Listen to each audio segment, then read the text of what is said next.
we have operated on over 11,600 since 1999. Me that I said at the beginning that I don't know that there is a need. Now every single mission, I'm realizing that the need is big, and we have even decided to do bigger and to start doing bigger missions.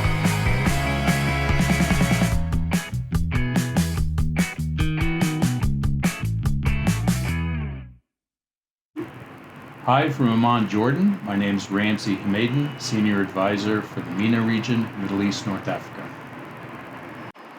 Hi, from Amman, Jordan. My name is Fouzia Mahmoudi, Vice President and co-founder of Operation Smile Morocco and Vice President for the MENA region. Hello, Fouzia. Hi, how are you? I'm good. So for our audience, to give them a little context, we're in Amman, Jordan, currently on a Operation Smile mission, which is combined with a regional comprehensive cleft care conference. And I thought it'd be a good idea just to sit today to tell our audience a little bit about what we're doing in the MENA region, which is Middle East, North Africa, and a little bit about our history with Operation Smile in the region. So I'll start and ask my first question to you. And how did you first get involved with Operation Smile? Well, it's quite a big story. I was, in 1998, I was sitting still as marketing director at Citibank in Casablanca, Morocco.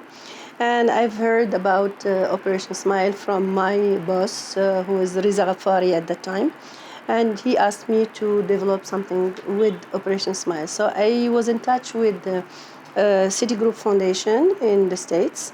And they have put me through Operation Smile co-founder, and she was Katy McGinn. Then I have invited her to come to Morocco or to allow me to come to see her in the States. And she said, well, I'm very interested by Morocco, so I will jump on a flight and come to your office. And she came to my office together with the regional director at that time, Gianluca Biavati. And they came to my office. They showed me a small book. And what year was this? It was 1998. Okay, and she showed me this small book with before and after photos. And at that time, I was just yet fiancée, not yet married. And I was looking at those pictures and having tears on my eyes because I was thinking about the future of my babies, if I'm going to be pregnant and if I'm going to have a child like this, how I'm going to be able to take care of him. So I told her that this is what you are doing is a very noble cause, and this is a great job that you are doing, and wherever you are, I can be your support, and I will be with you to support this organization. But believe me, as of today, I have never seen any child in Morocco with such deformity. So I don't think that that will be successful in Morocco because we don't have them. We don't have those kids. And she looked at me while sweeping the tear from my eye and said, well, it's not a problem, it's not an issue. We know that we are here with the right person, with the right heart that can help us to run this organization here. The only thing that we will be looking for together is to find out if there is a need or not. So let's do next year, 1999, let's do one mission from scratch. Can you also tell me how have you started and been involved with Operation Smile? Sure. So my history, I guess it starts with my upbringing because I was born in Beirut, Lebanon. My father's of Lebanese background, American mother, and I was raised in the Middle East, Africa, mostly in Arab countries. And my experience there led me to want to have a job that was international, had an international component to it. And after graduating from college, I had a friend of mine named Beth Tatarosian, who was a program coordinator At the time, we called them mission coordinators. Today, they're called program coordinators for Operation Smile. And Beth Tatarojan and I kept in touch.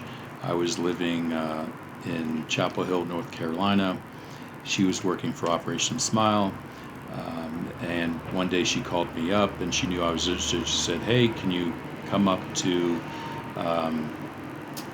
Virginia Beach to meet Kathy and Bill McGee and talk to them about coming on board?" So I drove up within 24 hours. That was 1994. Operation Smile was a much smaller, different organization than what it is today. And just had a conversation with Kathy McGee like you. We hit it off, and it was a fit, and the rest is history. And I worked at Operation Smile for 7 years and did various things in the mission department. Ended up overseeing the International Mission Programs Department and left in 2001. And now I'm back about 19 years later as a senior advisor for the MENA region because my passion is the Middle Eastern, North African region, because that's where I grew up and I have fond experiences. So that's my history. When I took over, the MENA region was the only country that was working is Morocco.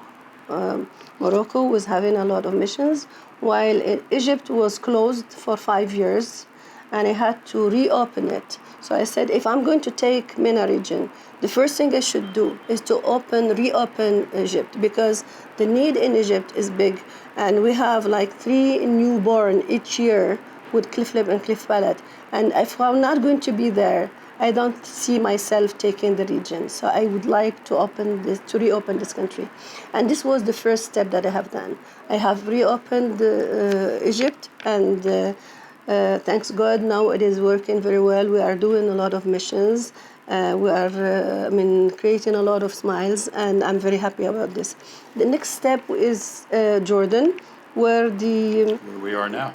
Where we are now, and where we are trying to give a renaissance for this country, because we would like to recruit more volunteers and to recruit more patients and do more efforts to help more children in this region.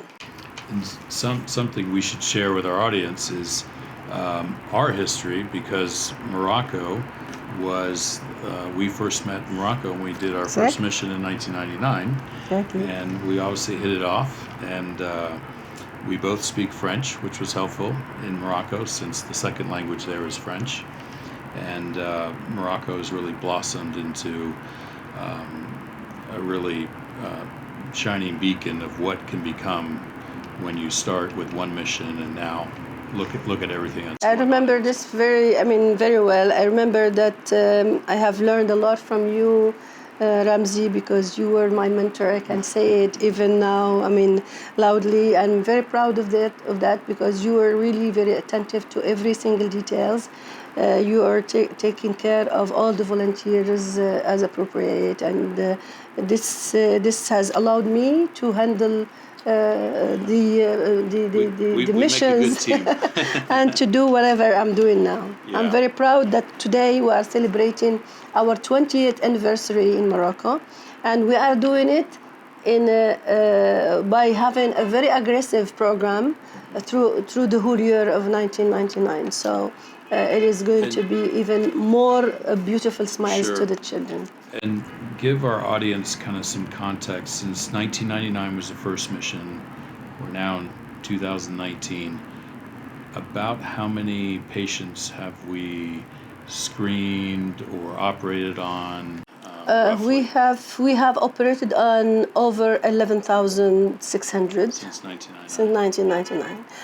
Me, that I said at the beginning that I don't know that there is a need. Now, every single mission, I'm realizing that the need is big, and we have even decided to do bigger and to start doing bigger missions. The whole foundation. It's wonderful, and what you're describing is really one of the key components, I think, what sets Operation Smile apart, in that it falls under our global standards of care, where it's a complete, total, comprehensive care. Exactly. Where we're operating on a child first safely in a timely manner, and then we're following up with all the subsequent care that comes after initial surgery, like you just described, whether it's a dental component or speech therapy. So that's one reason. Another one of our questions on here is, why do you think, what sets Operation Smile, the organization, apart from others in the field? I think it's that we really have, we're the leaders in that we have a very comprehensive written standards of care globally that we adhere to. It's a very strict policy, which benefits ultimately our constituents, which are children that we take care of. And furthermore, personally, why I love this organization and still get involved today is that we take care of children no matter what the color of their skin, what religion they may subscribe to. We're not politically or religiously affiliated. And we go anywhere, and we're accepted anywhere because of that philosophy. We take care of children, and that's what can bring down barriers, if there's political barriers or any other barriers, is that we're taking care of children worldwide, anywhere in the world. We have also one more very important component for, that is really something in common for all the volunteers and all the employees of Operation Smile, is that love for these children. We are really, we love those children, we are caring about them, we are caring about their outcome. And if you go and look into every single volunteer, you will feel it and you will see it coming from the bottom of their heart. They are not coming here to make money.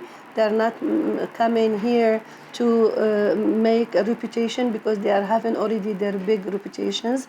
But they are coming here to share this love with the children. And this is something that I like and I admire about Operation Smile. We got to get back to work because we're actually on a mission. We just took a quick time out here in Amman, Jordan. We have to head back. We've got 3 days of surgery coming up, running 3 general anesthesia tables, and our goal is to operate on anywhere from 40 to 50 children. We had a great 2 days of screening. We screened about 200 children from various countries, not just from Jordan, but from Iraq, from Syria, from Lebanon, and we've got a fabulous, strong team, and we're ready to get started. So we're going to head back and get back to work. Yes, we have to get back to work. Thank you for chatting with me, Fouzia, and for sharing this with me. It's been a great journey. Thank you. Hi, I'm Laura. Hi, I'm Allie. Thank you so much for watching this week's episode of Behind the Smiles. We love that you're taking the time to learn more about the work we're doing to help children born with cleft around the world. And if you'd like to donate or volunteer, make sure to check out the links in the description box below. Don't forget to answer this week's question in the comments down below.